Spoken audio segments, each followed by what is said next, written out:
Hi team, welcome back to the ShireFit podcast. This week we're doing something a little bit different, so bear with us if we have any technical issues. We're doing the podcast in the gym, recorded as a visual option for YouTube, as well as an audio option for you to listen to.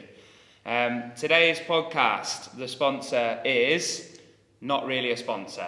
It's Railing Grips. We haven't actually been sponsored by them, I have to make that very clear. Railing don't even know who we are, but we're hoping that after this review of their grips, they might sponsor us and hopefully we get a free set or something at the end of it. It's worth a shot, isn't it? But yeah, just for legal reasons, let's make that completely clear that Railing have not sponsored this podcast. So you can't use 10 Tara at the discount, not is it? No, because that won't work. No, it won't work. So guys, today's podcast is all about hand care. Okay, so a really useful and practical podcast for you to stop you from tearing and to talk through the grips. And the main thing that you can get from this is you can save yourself a lot of money by not purchasing a load of rubbish grips. We have, as a team, been doing some extensive research in this field. There is a lot of grips on the table, as you can see, the graveyard of grips that we've been through. Me and Jack go through about 5 pairs of grips a year. What are you, Tara? 2 pairs of grips a year, so we've spent a lot of money in this field.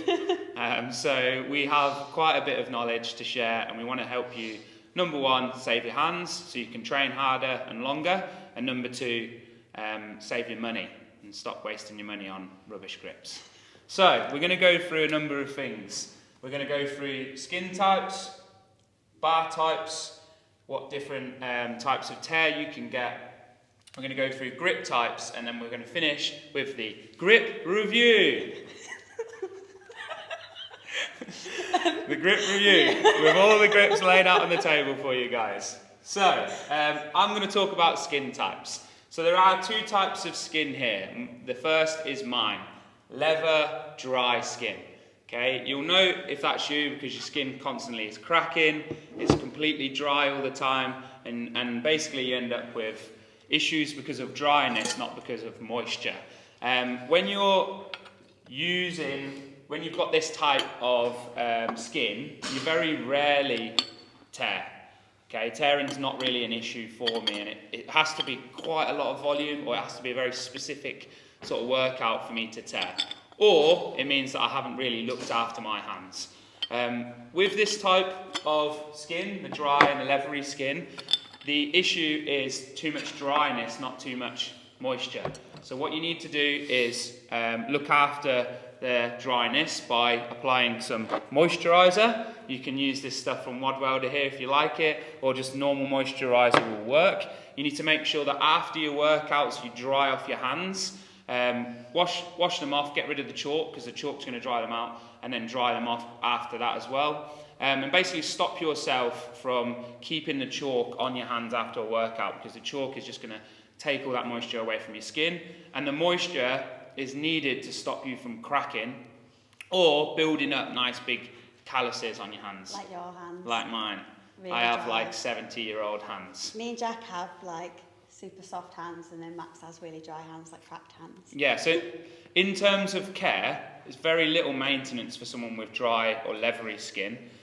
You want to stop the calluses building up, so you can use like a pumice stone, or sorry to admit this, pick away at it, okay, during the week with my own nails. But you can use a pumice stone or a shaver, like Tara uses as well, to stop the calluses building up. But in general, someone with my type of skin isn't going to worry too much about skin maintenance or hand maintenance. The second type of people are clammy, soft-handed people, like Tara and like Jack. These people have moist hands all the time. That sounds really wrong, but they do. They have moist hands. So they often use more chalk than me, okay, and they need more chalk. And for them, they want to try and avoid moisture. So leaving the chalk on after a workout isn't such a bad thing. Yes, of course, you do want to wash your hands, but if there's a little bit of chalk on your hands that remains, not too big an issue. You also want to make sure that you do not have any build-up. Where a dry and leathery person can have a little bit of build-up of calluses, a moist person cannot. I don't know why I was putting you. A moist person cannot have any build-up, because if you do get a build-up, the soft skin around the hard callus will create a real dangerous mix and a more risk for you to tear. In terms of skincare and maintenance for someone with the moist hands, stay away from the moisturiser, don't necessarily need it. Still use your pumice stone and shaver to stop those calluses building up. Anything else from a moist person? So every night before a rest day, I shave my hands. Not the outside of my hands, like the inside of my hands. So I shave away any build-up of hard skin. So the reason I do that before a rest day is because it can be quite sore and tender the next day, especially if you shave really close. And I find that helps avoid any tearing. And also then finish it off with a pumice stone. Beautiful. Done. Wicked. Depending on what type of hands or what type of skin you have, depends on what you need to do to look after them. Yeah. Next, we're going to move on to bar types. So we've got 3 different types. We've got the powder coat, we've got the iron, and we've got the galvanised. That's fancy words. So for the people in our gym, the powder coat is the black one.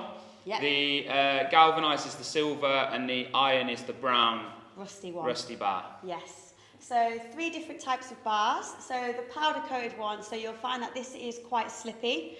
So it's quite hard to tear on these, and you'll also find that you probably need quite a lot of chalk. The good thing about this is that you don't really tend to tear, so it's useful if you do find that you do tear quite often, go for the powder coated bar. But like I said, it is quite slippy, so you can struggle to link big sets of toast bar, for example. The next one is the iron bar. So this is our favourite bar, isn't it? I love the iron bar. So this is super, super grippy, but you do tear quite easy on this one. So because of the texture of the bar, you can tear quite easily. But like I said, for performance, because it is extra grippy, you can hang on to the bar for those bigger sets. And then finally, the galvanised bar, so the silver bar, this is like a nice hybrid between the two. So it's not as grippy as the iron bar, so you don't tear quite as easy, but it's not as slippy as the powder coat. So like I said, it is a nice mix in between. For each bar, you will use different types of grips. So for example, for the powder coated bar, the rubbery grips are ideal, and you want to avoid actually chalking these up too much, but these are most grippy on the powder coated bar, so these were actually designed for powder coated bars. For the iron bar, so for this one, pretty much most grips will work because the nature of the bar is quite grippy. You can find that you can probably use any of the grips on the table and it'll still be grippy. So the best ones I would say though would probably be the railing. And then the shout pixel. Out railing. Yeah, shout out to railing. And also these ones as well, so the textured pixel ones. So these are really, really good on the iron bar as well. And then the galvanised bar, so ideally you want to be opting for, I'm not really sure the name of this fabric, probably should have found that out before we started this podcast, shouldn't we? So the pixel... It's like leather, it's like a hybrid leather, isn't it? Yeah. So the pixel and the railing, so this sort of material is perfect for the galvanised bar. So grippy enough. Where you find, for example, like the rubber ones, going on the galvanised bar will probably be quite slippy, so not very useful. So the different types of texture of grips, okay, match different types of texture on the bar as well. So that's why everyone probably has a different favourite, because it probably depends on what bar they use. Yeah, just a note on the powder coat. Quite a lot of UK competitions still use the powder coated bars, so it is still useful to train on them and use your grips that you currently train with on those bars, because you might go to a competition and think that your max set of chest bars is 30 reps, but on a powder coat it might be 10 reps less, you know. So it's useful using the powder coat every now and then and just staying in touch with it, because still quite a lot of rigs, because powder is cheaper, they are Yeah. powder coat, aren't they, unfortunately? Yeah. Max makes us do it, so yeah, you guys should do it too. It is useful. The like Rain Hills, they're pretty good. They've got galv bars, haven't they? They've got Strength quite and nice depth ones. did as well, I think. Strength and depth for the iron, are they? Oh, For the iron. galv? Yeah. It was nice and grippy. Basically, use all 3 bars at all points because you never know what's going to come up if you want to be a competitor. Moving on then to different types of tear. So you get minor tears. I've called it callus build-up, where you get like a little crack in the skin where your callus is built up, and then underneath it you get a tiny little tear. It's not an issue. You can probably train through it. Doesn't cause you that much pain.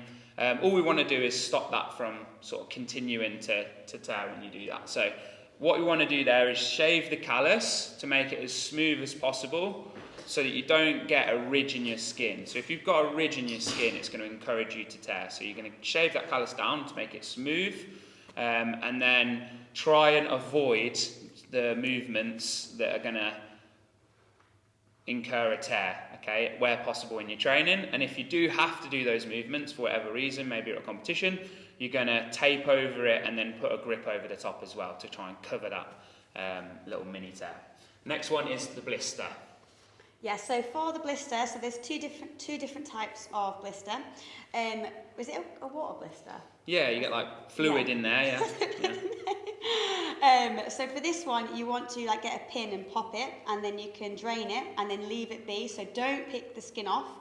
But for a blood blister, it's ideal to leave it. So don't mess with it, because after a couple of days, that should just go.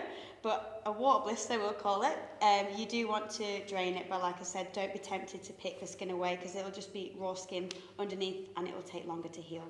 Yeah, that skin over the top will provide a little bit of protection for it. So that's why you want to leave that in place. And in terms of training, I guess just modify your training to avoid tearing it further. So things like on the rig or maybe barbell cycling, just to let it heal. But if you don't play with it and let the skin be a barrier, a few days and it should be fine. Yeah. So the last type of tear is a blood tear. If you saw Hayley Adams after that Atalanta workout, you'll have seen it, like literal blood rolling down the hands. You can see the blood coming out of the tear. And this is like your worst type of tear. So what we're going to do with that is use like a little set of nail clippers, or maybe scissors if you can get like a little fine pair, and chop off the bit of the flap of skin. We don't want that there. And what we want to try and do is again smooth out that surface. So there is going to be a dip in your hand where that blister, the skin has been removed. But we want to try and smooth that out as much as possible. So you don't want a ridge where that flap of skin is. So you're going to cut it off with nail clippers, make sure it's nice and flat and smooth, and then try and avoid training those movements that need a lot of grip over the next week, week and a half, maybe 2 weeks until it's recovered. Again, if you really do have to, you're at a competition or something, tape it up, put your grips on top of them as well to give them that extra bit of protection. Again, I've torn like that a handful of times. Have you? Yeah, not many. Since like shaving my hands regularly and looking after my hands, it's quite rare to have a blood tear. Very, very rare. Yeah. But if you do take care of your hands, then it should be fine. But I think also, good luck in the shower. Washing your hair. Yeah. When a hair gets in. That's the worst. Also, actually, you can use like creams, like balms. Yeah, and this stuff's really good when you've actually torn your skin, isn't it? Yeah, it's like it just soothes it, doesn't it? It's like a tiger balm type thing. Yeah. From Mod World, like it does make. It says it speeds up the healing process. I believe it does. I think it does. I don't know if it's just marketing. They've been a sponsor for Secondary sponsor for the show. No, I'm joking. Okay, guys, so those are your 3 types of tear, and hopefully you'll now know what to do if you get one. We're now going to move on to the grip types. So we have 2 different types of grip in terms of shape, and then lots of different types of grip in terms of material. So let's look at shape first. You've got ones with holes and ones without holes. Can they see us? Oh, do we need to hold this up? So no holes. And then we have a 3-hole, and then we have a 2-hole. So Tara's the expert on holes. So. Yeah, I don't know if that sounds weird or not.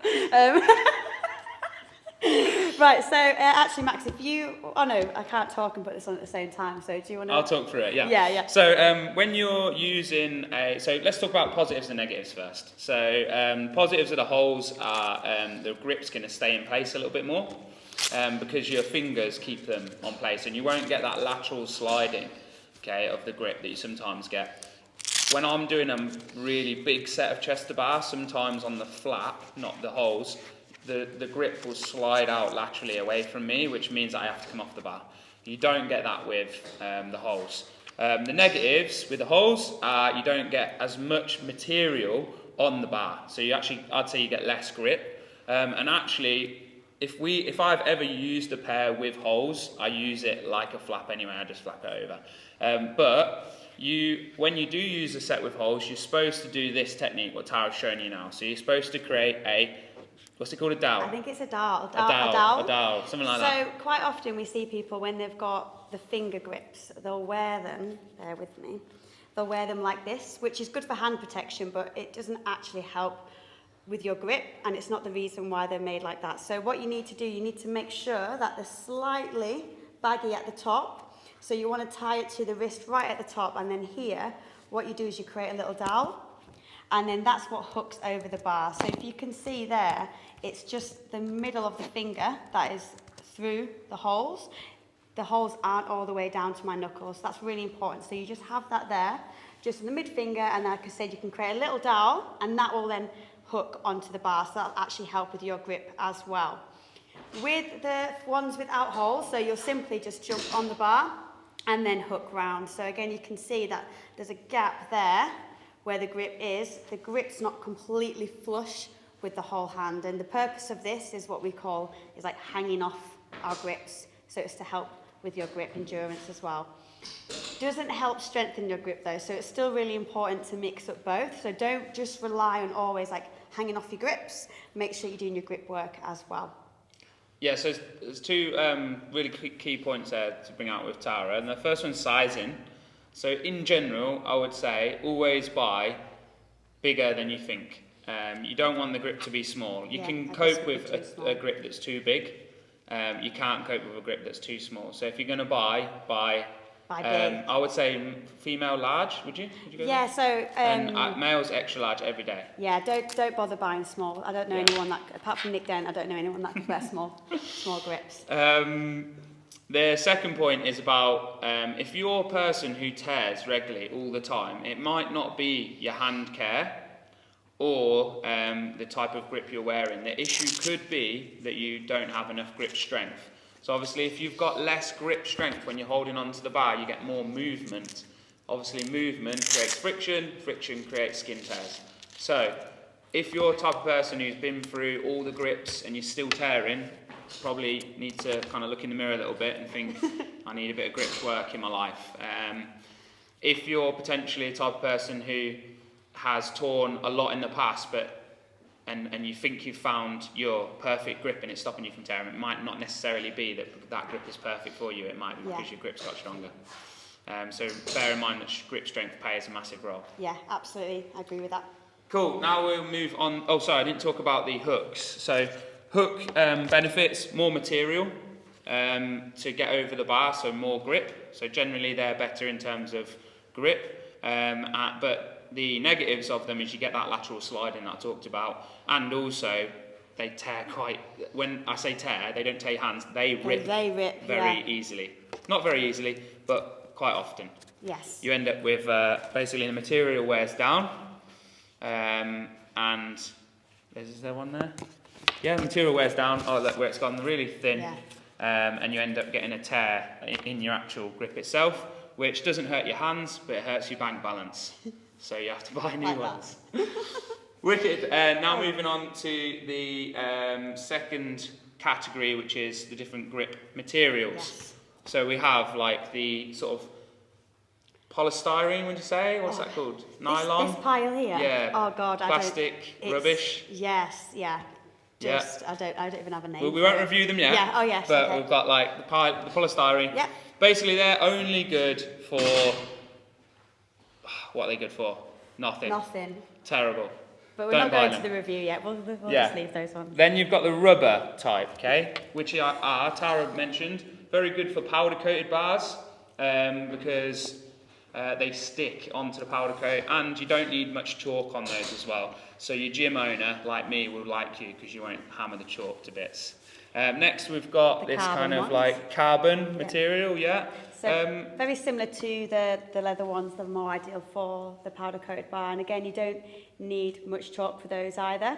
Also, I think they're quite good for the iron bars as well. Yeah. Next material is the Rubber. Well, we've done rubber, haven't we? Yeah. So we'll move on to the, what's that, like leather? Yeah, so this is like soft leather. Proper leather, soft leather, yeah. I think these are quite good for preventing tears whilst wearing grips. So they do slide a little bit more on the rig. Yeah. So potentially could be good for bar muscle ups if you need to slide over a little bit more. The really grippy ones, you have to release your grip and then regain on the top. With these ones, they will slide a little bit better over the bar, and as a result, it stops you from tearing your hands and potentially helps you with maybe the turnover in a bar muscle up or something like that. However, the drawback for that is they aren't very grippy, unfortunately. Sorry, Victory. The next one, so it's the Pixel one. So these are the new Eagle grips. I'm not quite sure the name of the material, but it's slightly different to most. Yeah, it's got like inbuilt like grip in it. Yeah. So really good for like the iron bar because it's textured, so it grips really nicely to the iron bar. Not very good for the galvanised bar, and also definitely not ideal for the powder coated bar, just because of the texture of the grip. It needs something grippy to grip to, but super grippy on the iron bar. Cool, and then so the last two are kind of like this material. Similar, what would you say that cloth is? This cloth leather? Yeah. Kind of hybrid material. So these are our favourites. Yeah, just the best ever. Yeah, Raylan. No, seriously, the positives for those are increased grip because the material actually sinks into the knurling on the bars, so you get like really good grip out of them. However, let's be honest, not so good for powder coat. No, they're not. Not very good for powder coat because the material, the cloth, just slips over the top, so not very good for that. The best for the iron bar in terms of grippiness, but also very good on the galvanised ones as well. Okay, cool. So we're on to the final piece now, which is the grip review. I know you're all excited for this. We're excited, and we're going to go through from bad to good in terms of grips. Yes. So we're going to start off with the pile of shite here we have. Hold on, I'll just show everybody what these are. These brown leather ones, rubbish. Terrible. These bear complex, anything that says bear on it, don't buy. Terrible, complete waste of money. The element ones. Awful. Shit. Yeah. And this one as well, but it's got like this squidgy bit, so I guess that would be pretty nice for your wrist, because we always have to wear wrist wraps, not wrist wraps. No, come on, don't. No, okay, no, just don't. So let me talk to you about bear grips. So they do sell a kind of hybrid. It does a wrap around your wrist for wrist protection, and then you can stick in the bits to protect your hands. Do not buy it. Don't fall for that marketing. That is terrible. It's like going to an Indian that does pizza, right? You know it's not going to be very good. So just do not buy bear grips. It's like snake skin. Both the grips, the wrist wraps, and the actual grip itself are terrible with those. I remember actually when Gary Deacon was a member, it's savage this. Jimmy Halliday came in after Christmas and Gary had brought them out and he was going, oh, I've got these grips, they're wicked, you know, I'm going to try them, whatever. And Jimmy literally was like, mate, you haven't bought them, are you? They're shit. And then Gary just looked at the floor and went, Mum and bought me them. Oh, what? Brutal. Just a little demo there, so this is what they look like. They look terrible as well. Anyway, let's move on from bear. We're going to get sued by them. Yes. Moving on to the seal grips from Raylan. Not very good, let's be honest. I bought them because I thought they might be useful for powder. And if we went to a comp with powder coat, I would use them. Oh. Yeah. But no, they're crap on powder as well. So don't what buy are they them. good for? Nothing. What are they good for? Absolutely nothing. Cool. On to the carbons next. Carbon's pretty good for longevity. actually. Yeah, they're mine last me the long-wearing. longest, Yeah. I'd say. So like if you do find, you know, your grips are tearing quite frequently, you just want something that's going to last a little bit longer, I would say like carbon is ideal for that. Bit slippy, as you can see, like these have been like worn a lot, and you can still see they're not really been worn in, so they're still quite slippy, but they're, like what Max said, they are good for longevity. Yeah. And we've got both victories now, have we? So your rubbery victories. Yeah, so go these on. are the rubbery victories. So Yeah. I got hoaxed into, you know, buying these for 50 quid, being promised that I'd do 50 unbroken chester bars. I'm yet to do 50 unbroken chester bars. So yeah, they're okay. They're okay on the powder coated bar. Still quite slippy, but I think that's just the nature of a powder coated bar. I don't think there's going to be any grip out there, really, realistically, that is going to make that bar grippy. But yeah, they're okay. In terms of longevity, actually, for the cost of them, actually not very good. They did start to tear quite quickly, and I didn't really wear them that much. And for the price of them, you think that they would be better quality, and you can start to see that they're already fraying and they've hardly been worn. But yeah, okay. I wouldn't buy them, but okay. Next up, also in the category of okay, we've got the Victory grips with the leather. Like I said, good for sort of smooth transition in a bar muscle up. I also quite like these for ring muscle ups and for strict ring muscle up work, which we do once a year. Yeah. Yeah. They have a little sort of false grip protector in there built in, which is quite a good idea.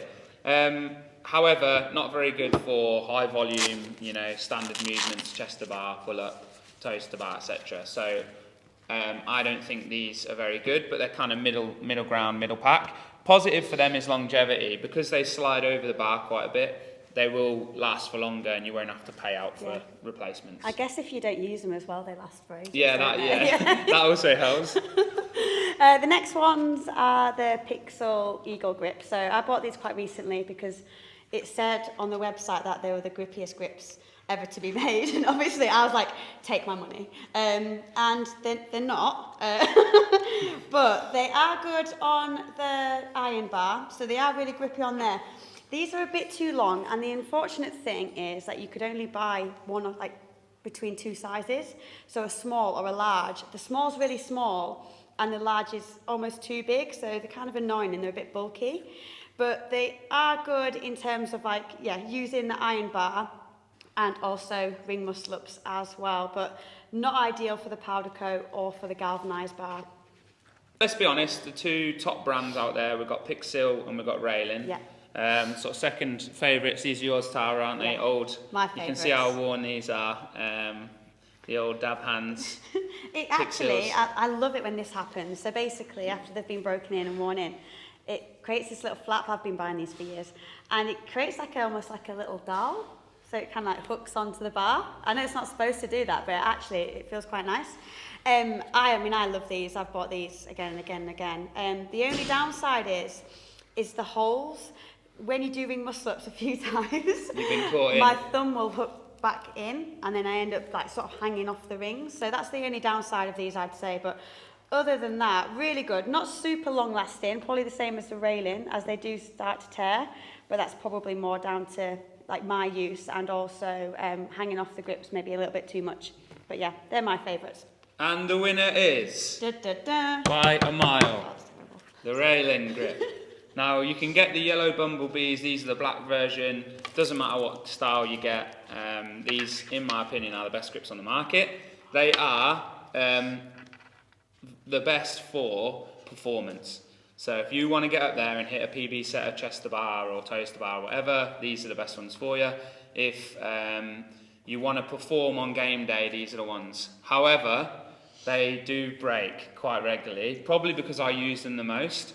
However, but you know, that is a factor. They do tear across the middle after quite a bit of use. Like I say, me and Jack probably do about five sets a year, which is quite a lot of money, isn't it? Yeah, because we're heavy boys hanging off them as well. That's it, isn't it? So yeah, Raylan grips, probably the best ones on the market, I'd say. Yeah, they're not listening. Have you used them? No. You should use them. Yeah, I have tried them. I just love. Yeah, you know, why fix it if it's not broken, you know? Yeah, fair enough. Obviously, with all of these grips, we want to try and like hook the middle of the grip over the top of the bar, and then your fingers sit on top. It doesn't run up your hand. So for example, this grip wouldn't work for me because it doesn't allow me to hook over the top. It just sits and protects my hand. So what I want to do is get that longer so that it can hook over, and then I sit on top of the grip. I believe that is everything that you need to know about grips in detail. In detail. In detail. That was a bit weird, wasn't it? Oh, we didn't speak about sweatbands. Yeah. So, So with the grips, so unless you're wearing, which are the ones with the spongy bit? Some of them have, like these ones have this stuff built in. They're rubbish. But as you can see, all the normal grips, they don't have any protection there for the wrists. Oh, sorry, I forgot you can't see. So this can become, like, it starts to rub on your wrists and it can become quite painful. So what we do is we wear, like, sweatbands, basically that will protect your wrist. And it also means you can have your grips on slightly looser, which can be more ideal if you're hanging off your grips. So it doesn't slide off either, but shouldn't really do that really. But that's not really a performance thing, is it? It's more comfort. Yeah. We use the sweatbands to stop them from annoying you. You know, when you're in a workout, the last thing you want is just like annoying digging in and pain that you get on your wrist. They cut me as well if I don't wear sweatbands. It also allows you to like transition quickly between movements, because if the sweatband is on the wrist itself, you can just literally whip it round. You can turn it. Tara's going to demonstrate for the camera now. But say you've got to move. Say you're going toes to bar into I don't know. Something. Rope climbs, and you don't want them on, you can literally just spin them on the sweatband, and that's quicker than if you haven't got the sweatband on. Show us a quick transition again, Tara. Whoa, look at that, guys. Awesome. I hope you found that useful, team. There's a lot of information there. If you have any further questions, which I doubt you will, then please comment, post, whatever. As always with the ShireFit podcast, we would like you to follow, like, subscribe, and if you want to hear anything more about hand care in the future, let us know. Thanks, guys.